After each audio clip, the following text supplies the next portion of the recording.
So what are you making tonight for dinner, Chris? Oh, I'm going to make some super easy smoked pork chops. I'm going to be using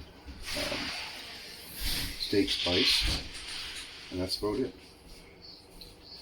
Okay. Put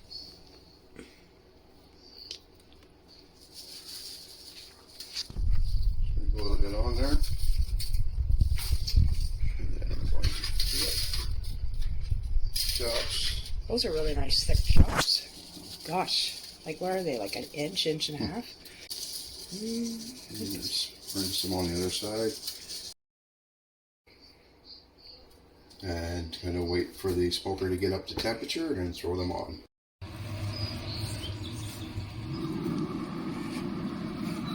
So we got them on here and we're going to cook them for about 2.5 hours.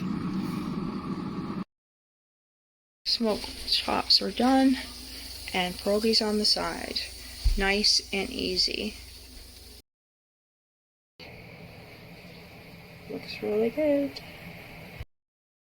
And with the leftover bones, and this is only 3 out of the 5 chops, I'm going to freeze them and take them out later in the week on a cooler day and make them into a really nice broth for soup.